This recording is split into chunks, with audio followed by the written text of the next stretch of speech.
امشب در 24 ترامپ میگه ایران به شدت به دنبال مذاکره است اما واشنگتن عجله‌ای نداره.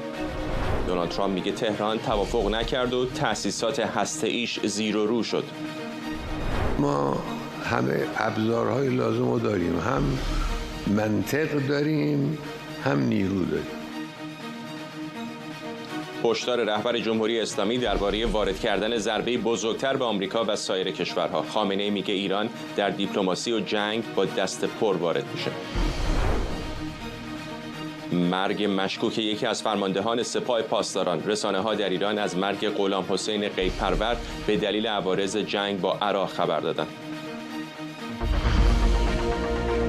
از استودیوی ایران اینترنشنال این 24 است با فرداد فرهزاد. بینندگان ایران اینترنشنال در ایران و سراسر جهان سلام و وقت بخیر. رئیس جمهوری آمریکا میگه تهران به شدت خواهان مذاکره است اما او عجله‌ای برای این کار نداره چون همه تأسیسات هسته ایران رو نابود کرده. همزمان ولیعهد بحرین هم گفته توپ در زمین ایرانه و این جمهوری اسلامیه که از مذاکره با آمریکا سود میبره.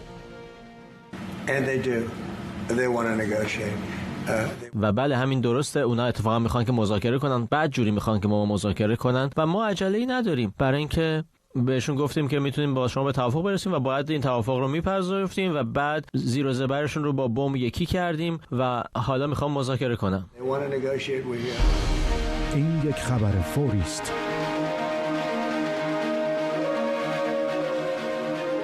یک خبر فوری هم داریم. دقایق پیش نخست وزیر اسرائیل بنیامین نتانیاهو با انتشار بیانیه‌ای ابراز امیدواری کرده که اسرائیل روزی آزادی ملت ایران رو به گفته او از چنگال استبدادی که نزدیک به 50 سال اونها رو سرکوب کرده به ارمغان بیاره. بنیامین نتانیاهو گفته حملات اخیر اسرائیل ترک‌هایی به گفته او در استبداد حاکم بر ایران ایجاد کرده. با این حال اشاره کرده که این کار در نهایت توسط مردم ایران انجام خواهد شد. اجازه بدید بریم به کاخ سفید. آرش علایی از اونجا با ماست، سمیرا قرایی هم از وزارت خارجه به ما پیوسته.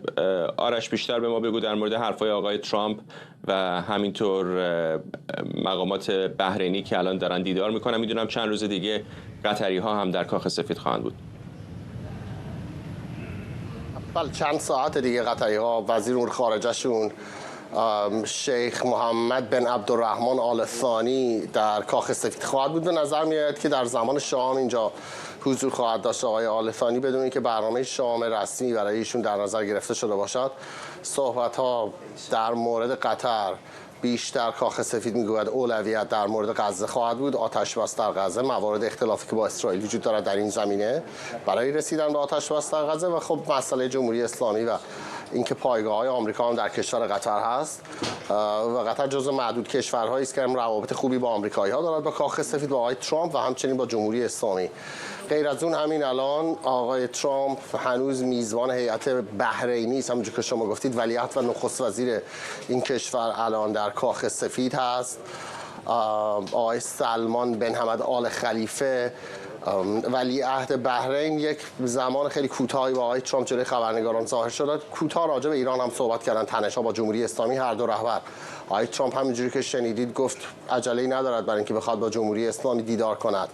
ضمنی که در طول این چند ساعت گذشته خبرهای زیادی هم راجع به ایران شنیدیم. مثلا بودن یک ساعت قبل سنتکام مقر سرفرماندهی ارتش آمریکا در خاورمیانه میگوید بزرگترین محموله در واقع سلاح‌های قاچاق شده به یمن رو پیدا کردن. حدوداً 750 تن فرداد سلاح قاچاق شده که میگویند تمام اینها منوال‌های فارسی داشته است، از بمب و موشک‌های کروز و انواع و اقسام سلاح‌های مختلف گرفته تا یک سری پهپادها و ریز پهپادها هم جمهوری اسلامی به نظر میاد ارسال داشته می‌کرده است.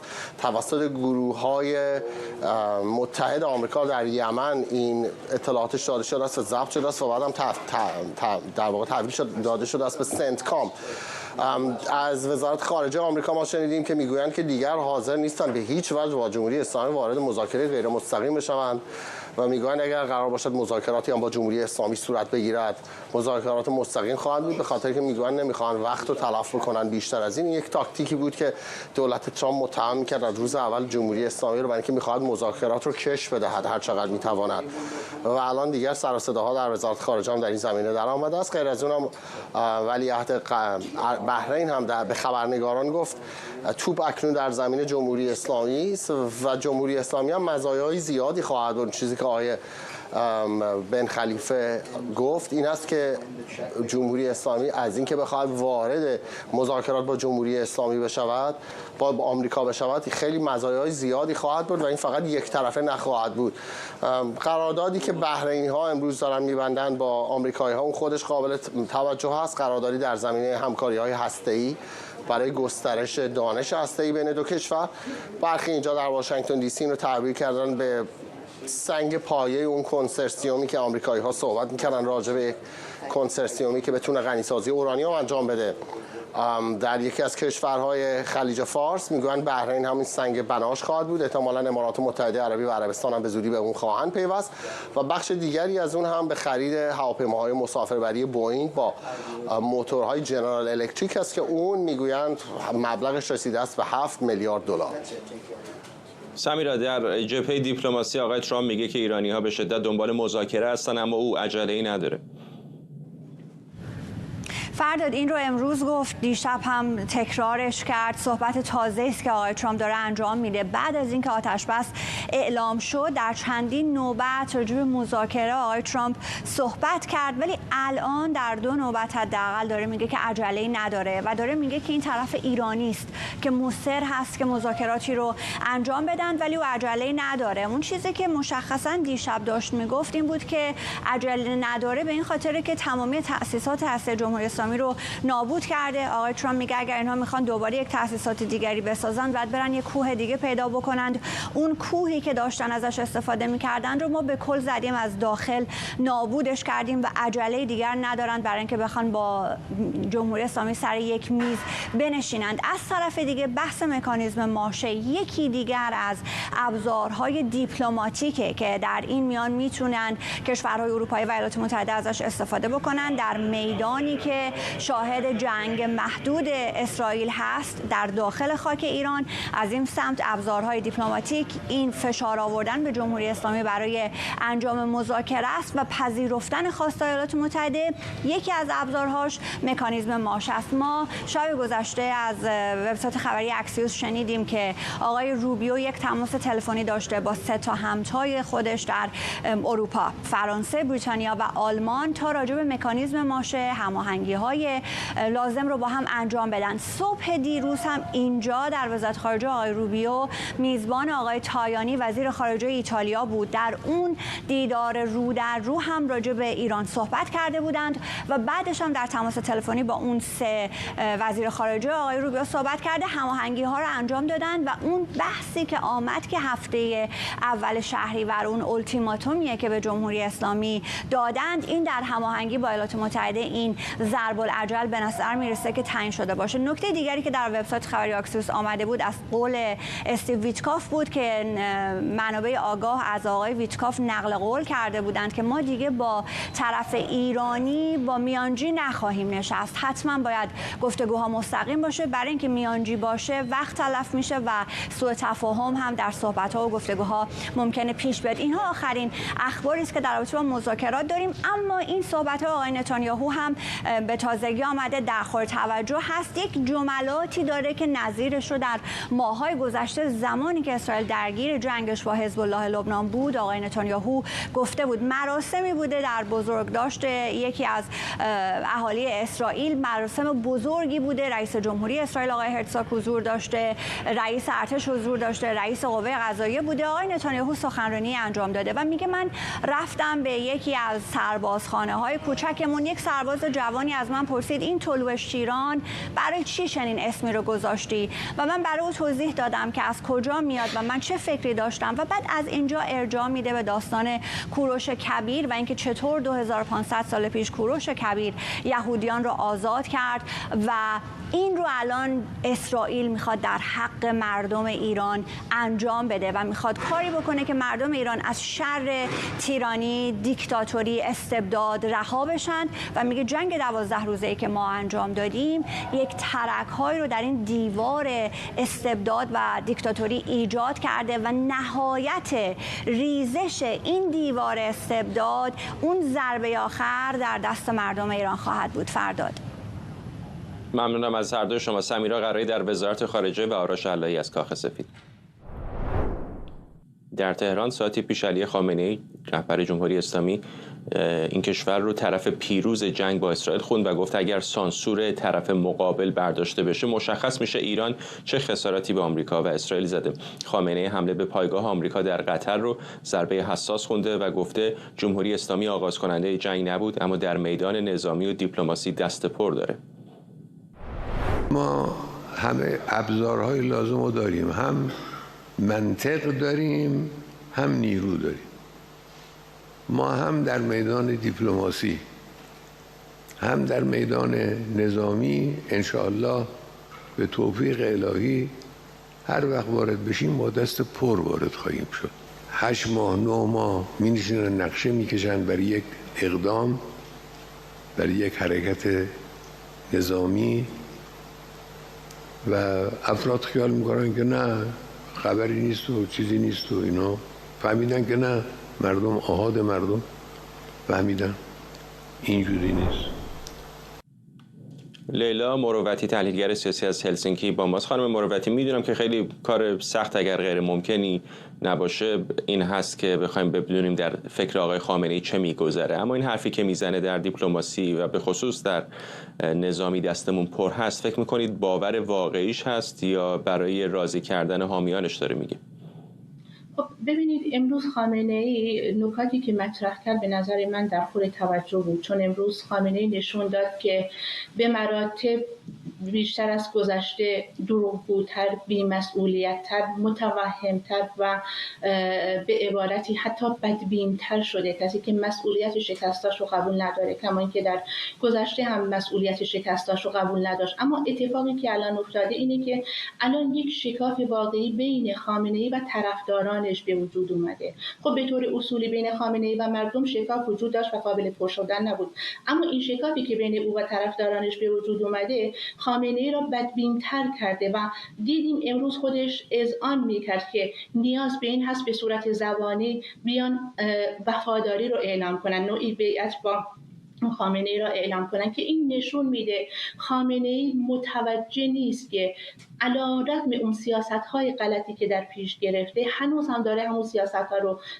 دنبال میکنه و این سیاست‌ها در نهایت میتونه منجر به شکستش بشه، نه تنها به صورت عینی واقعی بلکه به عنوان یک ولی فقیه که در تشیع حداقل برای طرفدارانش میتونست یک جایگاهی داشته باشه، الان اون رو هم از دست داده. یعنی به طور عینی میتونیم اینو عرض کنیم که خامنه‌ای الان به عنوان حتی در طبق خود قانون اساسی که فقه سیاسی شیعه برای ولی فقیه چند سری مشخصات رو در نظر گرفته، خامنه‌ای الان دیگه فاقد اون صلاحیت هست. یعنی نه با تدبیر، نه شجاع، نه انسان راستگویی هست و خطرناکتر از همه اینه که خامنه‌ای با این ناآگاهی که در پیش گرفته و با این توهمی که در پیش گرفته داره کل مملکت را دوباره به سمت جنگ بیشتری پیش میبره. و نکته آخر این که خامنه‌ای الان بجز دادگاه‌های صالحه بین‌المللی که باید به جنایاتش رسیدگی کنن، به نظر من نیاز حتی به دکتر داره، به روانکاو داره.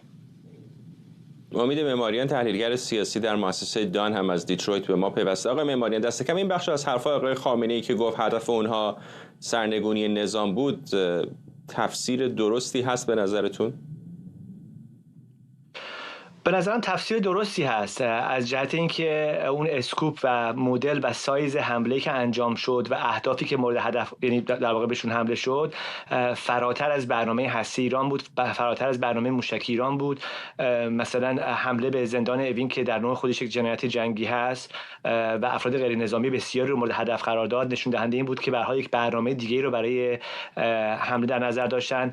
ولی خب مسئله که وجود داره این هستش که و خود بقات اسرائیل مسئله بارها بهش اشاره کردن، یعنی اولاش با قوت بیشتری مسئله اشاره می‌کردن که به هر حال بعدشون میاد از تغییر رژیم، بعد که دیدن که به هر حال شرایط یه جور دیگه داره رقم می‌خوره، گفتن اگر که این نتیجه هم به دست بیاد براشون مطلوب هست.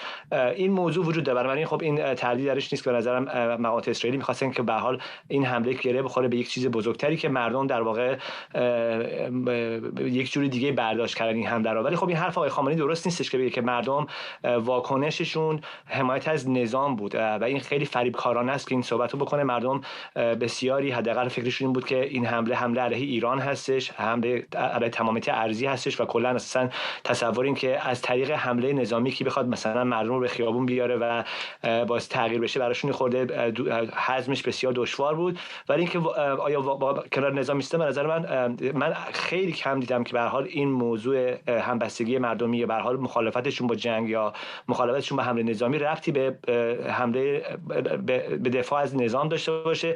کما که در روزهای بعد از حمله و آتش بس ما می‌بینیم که بسیار انتقادات زیاد است نسبت به جمهوری اسلامی و نظامی که در واقع داره سوء استفاده میکنه از این همبستگی مردمی، تزویر میکنه، مثل شرکت در انتخاباتی که در 3 سال گذشته ما داشتیم که مثلا قبل از انتخابات میگفتن که حتی که شما به نظام هم اعتقاد ندارین برین رأی بدین، این برای ایران هست. بعد مردم در هر چند درصدی که رأی میدادن میگفتن که خب این رأی به نظام هست، که به نظر من بازم اونم در واقع درش محل سوال بسیار جدی وجود داره. ولی در مجموع میخوام بگم که حرف خامنه‌ای خیلی ناامید کننده است برای کسانی که فکر میکردن که ممکن استش که این حمله، ممکن استش که این تحقیری که نیروهای نظامی جمهوری اسلامی در واقع متحمل شدن باعث بشه که حکومت در واقع به سمت مردم امتیازایی رو براشون قائل بشه، فضایی رو باز بکنه و متوجه بشه که خطاهای بسیار زیادی در خصوص رفتارش رو مردمش داشته در طی سال گذشته و اینکه اگر مردم واقعا در صحنه نباشن و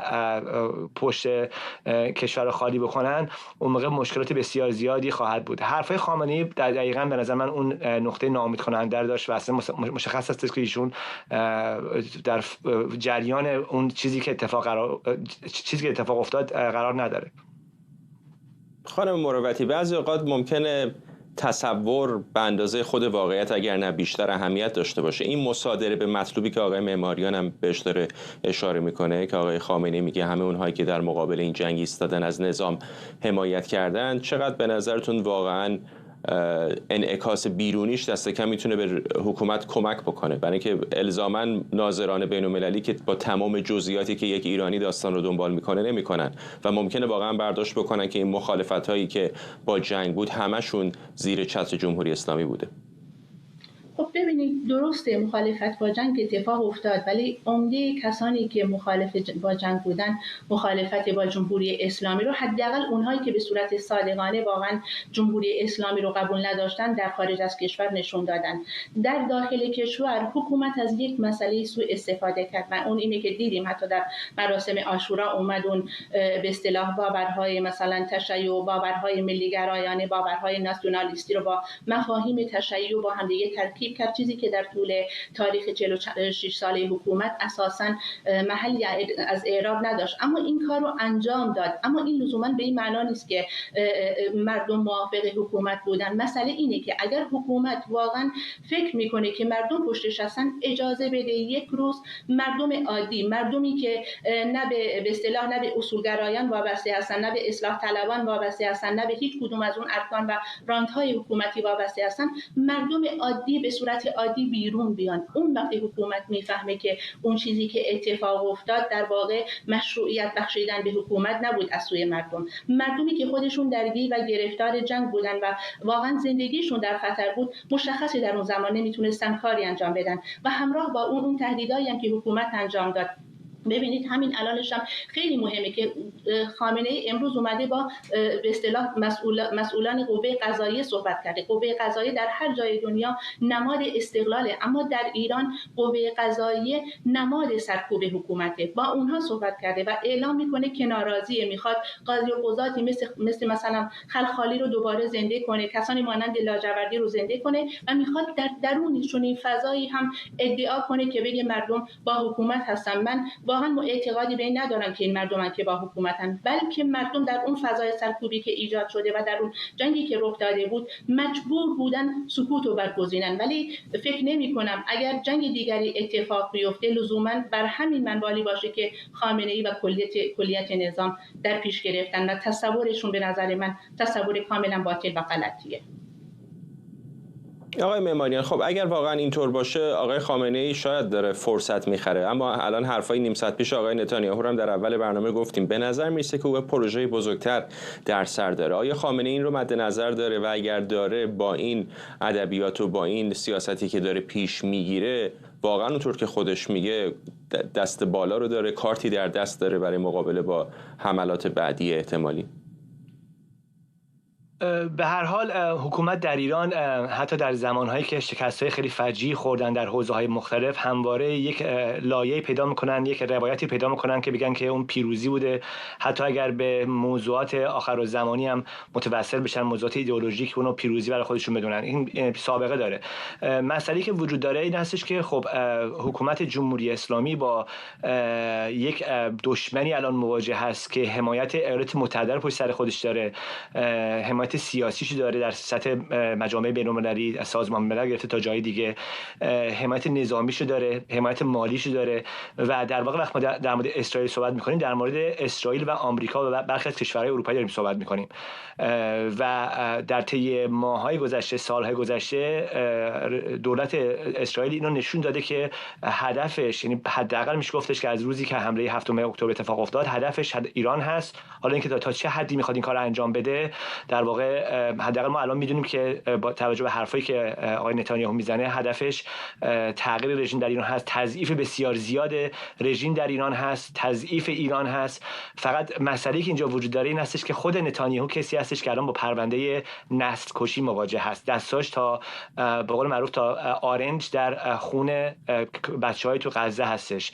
کسی هستش که با جنایت جنگی، اتهام جنایت جنگی مواجه هستش. خب همین امروز در همین تو این روز گذشته در دادگاه به اتهام فساد مالی در واقع داره محاکمه میشه. بعد کسی که داره به خاطر فساد مالی محاکمه میشه، کسی که با اتهام نسل کشی مواجه هست، بخواد برای مردم دیگه آزادی بیاره، این خورده در واقع نمیگنجه. یکی از مشکلاتی که این موضوع داره همین مسئله هستش که به هر حال کسی که داره این ادعا رو میکنه در یک موقعیتی نیست که بخواد که برای مردم ایران آزادی بیاره، برای مردمی که جامعه مدنی قدرتمندی داره، برای کشوری که به هر حال مردم آگاهی داره، جنبش مدنی خیلی سابقه داره.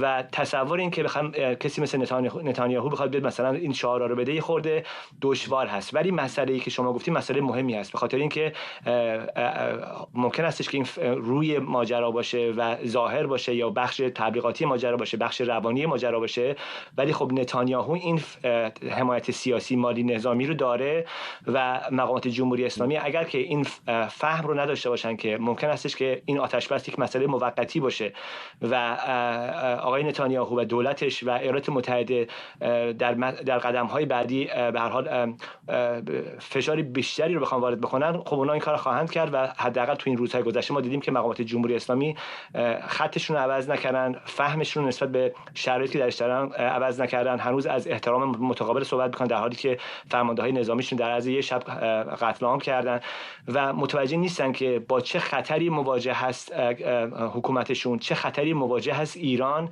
و مردم ایران.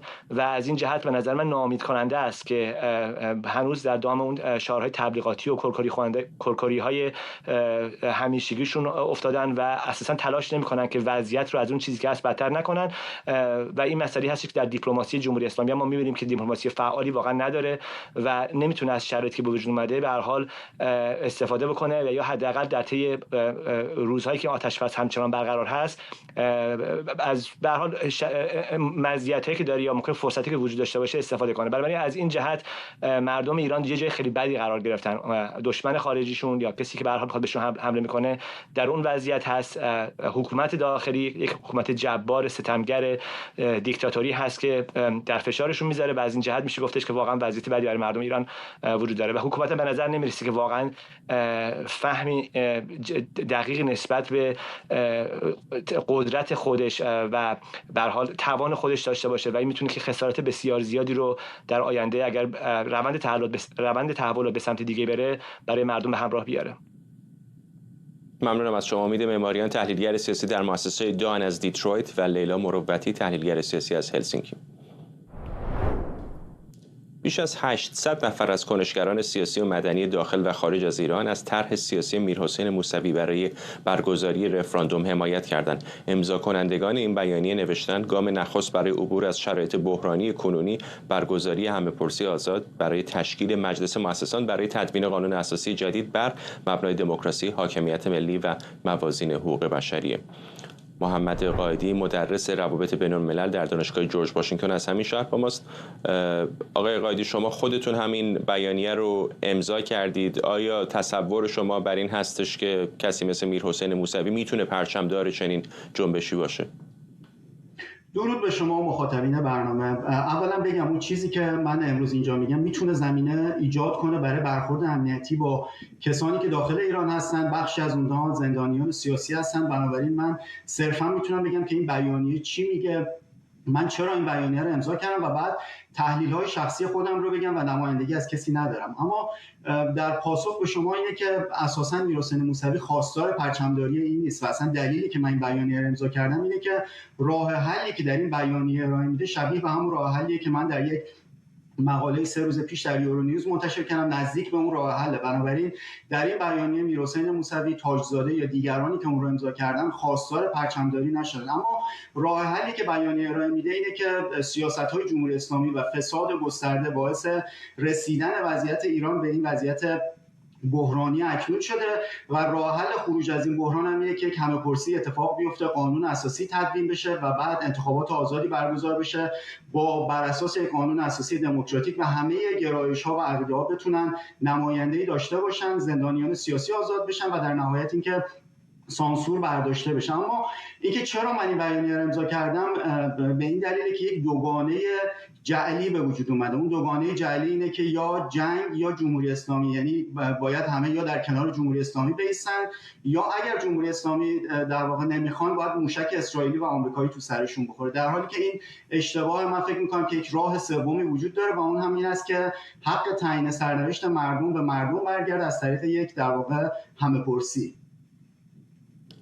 فکر میکنم تقریبا همه اپوزیسیون جمهوری اسلامی با این طرح همه‌پرسی و یک راه حل دموکراتیک برای انتخاب نظام بعدی موافق هستند. اما در مورد آقای میرحسین موسوی انتقادات زیادی هم هست، به خصوص در این روزهای گذشته. مثلا این صفحه حافظه تاریخی همش رجوع میده به مطالبی که در گذشته در دوران نخست وزیریش آقای موسوی گفته، از داستان فشارش برای حجاب اجباری گرفته تا ستایشش از فتوای خمینی برای ترور سلمان رشدی و موارد دیگری که نشان از باورهای رادیکال اسلامی داره. و در این مدت هم حتی در دوران حصر ما ندیدیم که آقای موسوی مثلا در مورد گذشته‌اش ابراز پشیمانی بکنه. چقدر فکر میکنید این میتونه پاشنه آشیل او باشه؟ این در واقع موضوعی که منم با شما موافقم، اما من مدافع موسوی به شما نیستم. گفتم من منتقد دورانی هستم که آقای موسوی ازش به عنوان دوران طلایی امام یاد میکنه، دوران سیاهی بود که آیت الله خمینی بر ایران حاکم بود. با اون موضوعاتی که شما گفتید هم من موافقم، اما امضای این بیانیه نشون میده که یک طیف شاید گسترده از افرادی با دیدگاه‌های مختلف اما بر سر یک راه حل با هم به توافق رسیدن و این راه حلی هم نیست که لزوما مورد توافق گروه‌های سیاسی باشه. من فکر می‌کنم که یک آرایش جدیدی شکل گرفته. تو این آرایش جدید یک بخشی از اون کسایی که من اینها رو اصلاح طلبان سرگردان میدونم، اینها در کنار جمهوری اسلامی قرار گرفتن در شرایط فعلی به نام در واقع انسجام ملی و با این توهم که دارن در واقع از ایران دفاع میکنن. یک گروه دومی هم وجود دارن که اینها پشت در واقع موشک اسرائیلی فکر میکنن که اینها دموکراسی برای مردم ایران میاد، در حالی که این موشک‌ها داره هموطنان من رو میکشه و سناریوهای آینده میتونه سناریوهای بسیار وحشتناکی باشه، من جمله شبیه اون سناریویی که در عراق 1990 پیش اومد و منجر به برکناری رژیم صدام حسین نشد اما به عراق آسیب‌های جدی زد. و در بین این دو تا گرایشی که ما فکر می‌کنیم که این در واقع همه‌پرسی اتفاقاً چیزی نیست که خواست تمام گروه‌های اپوزیسیون یا خواست اون افراد نزدیک به جمهوری اسلامی باشه، بلکه این خواست اکثریت مردم ایران و من با شما موافقم که آقای موسوی این انتقادات برش وارد، اینها پاشنه آشیل او هست، اما قرار نیست که موسوی پرچمدار هیچ در واقع جریانی در خصوص همه‌پرسی باشه. به نظر من که امضا کننده هستم. ممنونم از شما. محمد قائدی، مدرس روابط بین‌الملل در دانشگاه جورج واشنگتن از همین شهر. بعضی از رسانه‌های ایران از مرگ غلام حسین قیپرور رئیس پیشین سازمان بسیج خبر دادند. دلیل مرگ او بیماری ناشی از عوارض شیمیایی جنگ با عراق عنوان شده. او به عنوان جانشین فرمانده سپاه در قرارگاه امنیتی امامعلی مسئول سرکوب اعتراضات شهری در ایران محسوب می‌شد. قیپرور در سالهای 1395 تا 98 رئیس سازمان بسیج وابسته به سپاه هم بود. همکارم شاهد علوی از واشنگتن با ماست. اینقدر شاهد این روزها اتفاقات جانبی رخ میده و با توجه به اتفاقات اون 12 روز جنگ خیلی ها همش وصل میکنن اینها رو به هم. واقعا نمیشه با زرس قاطع گفتش که آیا اینها تصادفی هست یا ربطی داره، ولی در مورد او چه میدونیم؟ فرداد بذار یه مخالفتی باید بکنم. نمیشه به زرس قاطع گفت، البته اینجا رو باید موافقم، منتها نشانه هایی وجود داره که نشه پذیرفت این غیب پرور در واقع به مرگ طبیعی مرده، در واقع ادامه مسئله شیمیاییش بود و عوارض دوران جنگ با بین ایران و عراق.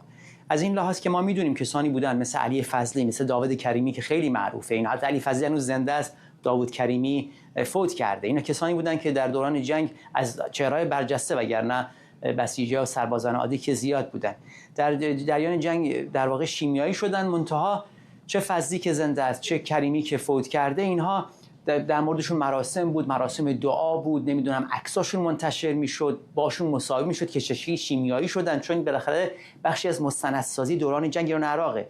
در مورد غیب پرور این نخستین بار من چیزی من نگاه میکردم، مطالب رو میدیدم. غیب پرور فارس ادعا کرده که در شب حمله و که سلامی کشته شد اونجا بوده. من نمیدونم چه شکلی، آیا یعنی سلامی خونش نبوده یا هر چی، و میگه اولین نفر بوده که بر بالین سلامی حاضر در واقع بر جنازه اونو دیده. بعدم 12 روز جنگ رو در قرارگاه امنیتی بوده و در نهایت یه دفعه همون زمان بیماریش عود کرده و بعد هم بعد از پایان جنگ در این روزها فوت کرده.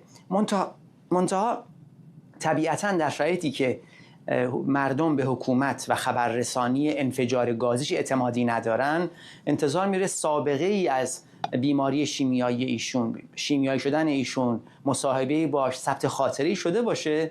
و فارغ از اون آدمی در اون موقعیت که ما میدونیم دستیار حسین همدانی بوده در قرارگاه امام حسین که کارش هماهنگی نیروهای در واقع نیابتی بوده برای کشتار مردم در سوریه، آدمی در این مقام رئیس بسیج بوده، معاون قرارگاه امام علی بوده که کارش سرکوب داخلی هست، حالا ربانی اونجا بود کشته شد، یه سردار دیگه شون، اینم دومیشونه. آدمی در این وزن اگر مریض باشه و بستری باشه، طبیعتاً دوربین‌های صدا و سیما میرن که دقیقاً این گمانه درست نشه که بعد از آتش بس هم اسرائیل کماکان مشغول عملیاته، هر جا رو بخواد از طریق اداره گاز منفجرش میکنه، به تعبیر خودشون البته، یا هر کسی رو بخواد پیدا میکنه، در حالی که اینا بالاخره زندگی مخفی دارن از ترس اسرائیل، میکشه. اما ما ندیدیم، یهو اعلام شد ایشون کشته شده. البته انفجارهای چند روز اخیر رو مواردیش بود که در مورد شک بود که اینها مراکز سازمانی یا خونه‌ای هستن که متعلق به نیروهای رده بالا هستن. به این ترتیب این نشانه‌ها رو کنار هم میذاریم،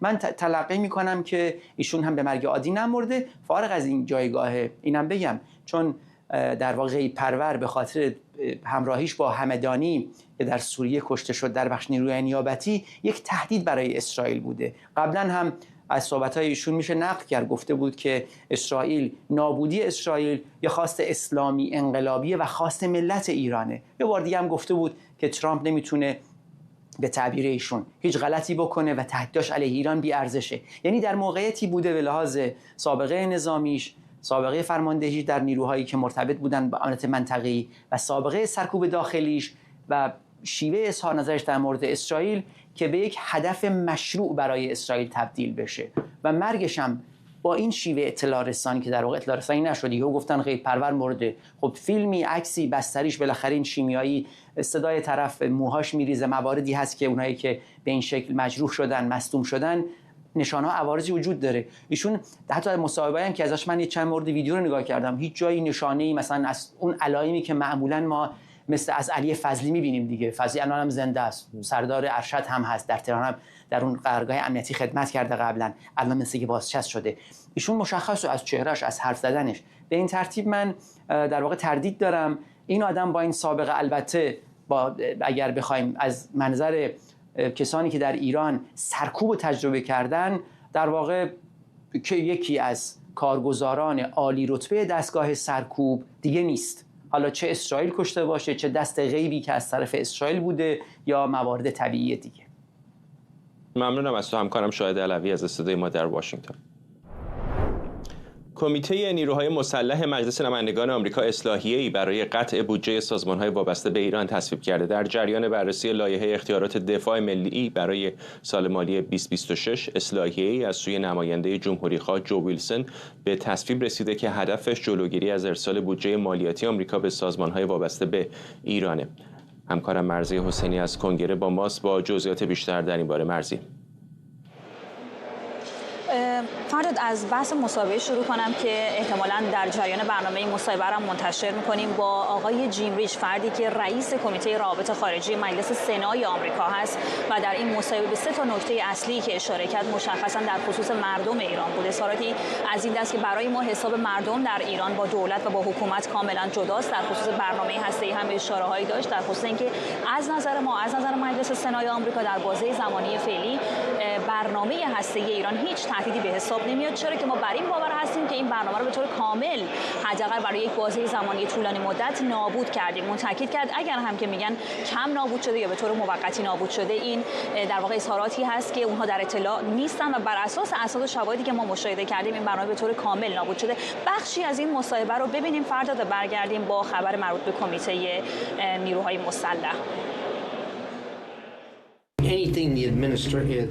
اول از همه هر کاری که رژیم ایران انجام میده رو ما به حساب مردم ایران نمیگذاریم. ما میدونیم مردم ایران آدمای خوبی هستن که دنبال آزادی و موقعیتی متفاوت از شرایط فعلیشون هستن. اون چه ایران انجام داده سیلی به صورت رئیس جمهوره یا تلاش برای چنین کاری و این اصلا کمکی نمیکنه. این اقدام یه گام به عقبه نه به جلو.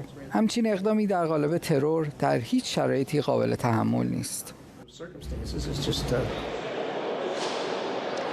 اشاره کردی فرداد به این خبر دیگری که اینجا در کنگره آمریکا هست در خصوص اصلاحیه‌ای که مرتبط با ایران در کمیته نیروهای مسلح مجلس نمایندگان آمریکا مطرح شده توسط آقای جو ویلسون، نماینده جمهوری‌خواه، که بر این اساس و بر اساس اطلاعاتی که در خصوص این اصلاحیه منتشر شده گفته حتی $1 مالیات دهندگان آمریکایی هم در این قانون اساسی، یعنی در واقع به طور مشخص در بودجه مشخص سال 2026 نباید به گروه‌های مورد حمایت ایران، چیزی که آقای ویلسون ازش به عنوان عروسک‌های ایران یاد کرده برسه. مشخصاً این فعلا در کمیته مربوط به آرمی یا نیروهای مسلح آمریکا تایید شده، بعد از اون وارد مجلس نمایندگان میشه و بعد از اون به مجلس سنا میاد و اگر در مجلس سنا هم تایید بشه و به امضای رئیس جمهور آمریکا برسه، احتمالاً بخش زیاد و تأثیر گسترده‌ای داره در خصوص تعاملات آمریکا در منطقه، به این جهت که احتمالاً تا بخش بسیار زیادی هم در داخل آمریکا و هم از خارج از آمریکا باعث در واقع شریان‌ها یا تحولات مالی میشه که احتمالاً بنا به این اصلاحیه‌ای که توسط این فرد وارد شده باعث میشه در روابط مشخصاً آمریکا در منطقه تاثیرگذار باشه. ممنونم از تو. مرضی حسینی، همکارم از کنگره آمریکا. ارتش اسرائیل حملات سنگینی رو به مراکز حساس سیاسی و نظامی دمشق پایتخت سوریه انجام داده. ستاد ارتش، وزارت دفاع و کاخ ریاست جمهوری سوریه هدف جنگنده‌های اسرائیلی قرار گرفتند. ارتش اسرائیل گفته در زمان حمله به ستاد کل ارتش سوریه در دمشق، فرماندهان در حال هدایت نبرد و اعزام نیروهای سوری به مناطق درگیر دو روزی‌ها بودند. همزمان نخست وزیر اسرائیل از دو روزی‌های این کشور خواسته جانشون رو با ورود به خاک سوریه به خطر نندازند. بنیامین نتانیاهو گفته وضعیت سویدا و جنوب غربی سوریه بسیار جدیه و ارتش اسرائیل برای از بین بردن عوامل دولت سوریه و نجات دو روزی‌ها تمام تلاشش رو میکنه. غسان آشور، تحلیلگر مسائل خاورمیانه از بوستون با ماست. آقای آشور، خیلی شرایط به نظر پیچیده شده. از یک طرف می‌دیدیم که دولت جدید سوریه به رهبری احمد الشر داره سعی می‌کنه روابط حسنه‌ای با غرب داشته باشه، با آقای ترامپ دیدار کرد، حتی حرف از این بود که ممکنه به پیمان ابراهیم بپیونده. از طرف دیگه می‌بینیم که اسرائیلی‌ها همچنان دارن مواضعشون رو بمباران می‌کنن. موضوع دو روزی‌ها هم خب می‌دونیم برای اسرائیلی‌ها به طور طبیعی مهم هست. کجا قرار گرفتن دو کشور الان؟ آیا راه حل میانه‌ای وجود داره یا تنش‌ها بالا میره؟ نه، راه حل میانه‌ای وجود نداره، به خاطر اینکه اسرائیل دست بالا رو داره. در واقع اینها از هرج و مرج فعلی در سوریه بیشترین استفاده رو میبرن و برنده اصلی هستن. ادامه این هرج و مرج هم به نفع اینها هستش.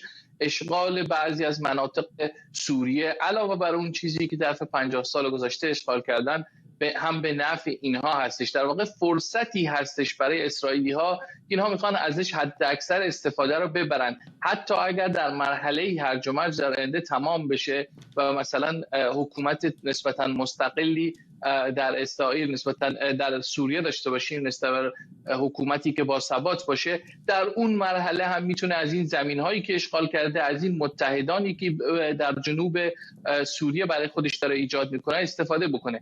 و به این هدف اسرائیل این هستش که حد اکثر امتیازات رو الان جمع آوری بکنه و در آینده اینها به دردش خواهد خورد. هرج و مرج در سوریه فرصت بسیار عالی برای اینا ایجاد کرده، خاطر اینکه حکومت آقای شر حکومتی هستش که در واقع حقوق اقلیت‌های مثل دروزی‌ها، کردها و مسیحی‌ها و علوی‌ها رو در عمل اینها رو حمایت نکرده. در واقع در صحبت‌هایی که در گذشته شنیدیم احتمال این بود که از حقوق اینها حمایت بشه، اما در عمل و در روی زمین می‌بینیم که این اتفاق نیفتاده و این اقلیت‌ها ترس زیاده دارن. حالا این اقلیتی که نزدیک مرز اسرائیل هستش در واقع دروزی‌ها هستن، برای این اسرائیل این رو بهانه‌ای کرده که امتیازات بیشتری بگیره و به نظر میاد که حکومت آقای شر و حکومت اسلامی که در اونجا وجود داره در واقع این بهانه‌ها رو داره به اینها میده، با توجه به اینکه مشکلاتش رو در واقع با این اقلیت‌ها حل نکرده، به اینها این اطمینان رو در روی زمین نداده که به اینها تجاوز نخواهد شد. ویدیوهای زیادی می‌بینیم از تجاوزاتی که داره علیه دروزی‌ها در جنوب سوریه انجام میشه.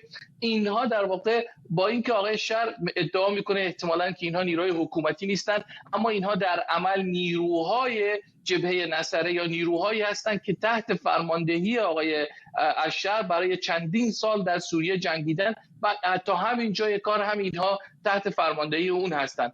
بنابراین برای اسرائیل میکنه، چون در عمل در حرف دست کم آقای احمد الشر خیلی حکومت عرفی از خودش نشون میده و در ادبیاتش هم دیدیم که به تمام اقلیت‌های سوریه گفت احترام گذاشته میشه، قرار هست اونا بتونن مسالمت‌آمیز زندگی بکنن، ولی بعد چرا در پای عمل که میرسه به سرکوب اونها میپردازه؟ بخاطر اینکه اصولا اصل این چیزی که ایشون فکر میکنه اونی نیست که داره به رسانه‌ها میگه. در واقع ضعف آقای شر و حکومتی که ایجاد کرده و نیازش به کشورهای دیگر برای به رسمیت شناختنش و برای در واقع ادامه حکومتش در دراز مدت باعث شده که حرفهایی که به اینها میزنه، به رهبران غربی یا حتی منطقه‌ای، حرفهایی که در رسانه‌ها میزنه با اون چیزی که در روی زمین، نه تنها بعد از در واقع اینکه رئیس جمهور موقت شد بلکه حتی قبل از اون که شورشی بود، تمام سابقه این آقا میگه که اصولا در عمل در روی زمین اعتقادی به اون حرفهایی که میزنه نداره و طرفدارانش و نیروهایی که داره هم این رو میدونن. اگر ایشون اعتقادی به حرفایی که در واقع زده، اگر به اینها اعتقاد داشت، احتمال زیاد فرصت کافی تا اینجای کار داشت که جلوی اینها رو بگیره، در واقع نیروهاش رو به نوعی اینها رو آماده بکنه برای آینده سوریه. اما این اتفاق نیفتاده و حتی اینجای کار میبینیم که به نظر میاد که اینها میخوان یواش یواش همزمان با گسترش قدرتشون، همزمان با این که بتونن خودشون رو نه تنها در سوریه بلکه از نظر بین المللی مورد قبول نشون بدن، همزمان با اون آماده میشن که در واقع اقلیت‌ها در سوریه رو به طور کلی نه تنها از صحنه سیاسی و امنیتی خارج بکنن، بلکه حتی از صحنه در واقع فرهنگی و اجتماعی هم اینها رو در سوریه محو بکنن. ممنونم از شما. غسان آشور، تحلیلگر مسائل خاورمیانه از بوستون با ما. در این چند ثانیه پایانی برنامه اجازه بدید بریم به مرز اسرائیل و سوریه، جایی که بسیاری از دروزی‌های اسرائیل که نزدیک 1.5% از جمعیت این کشور رو هم تشکیل میدن، چیزی نزدیک به 150 تا 200 هزار شهروند اسرائیلی دروزی هستند، دارن تلاش میکنن که با اون بر مرز در سوریه برن. تنش‌ها همچنان بالا گرفته. طبیعتاً وضعیت رو داریم رصد میکنیم و در بخش بعدی خبری ایران اینترنشنال هم میتونید جزئیات بیشتری رو ببینید. فعلا به این ترتیب میرسیم به پایان برنامه 24 امشب. برنامه رو با همین تصاویر زنده به پایان میبریم. این برنامه رو کمی دیرتر میتونید دوباره در یوتیوب ایران اینترنشنال هم ببینید.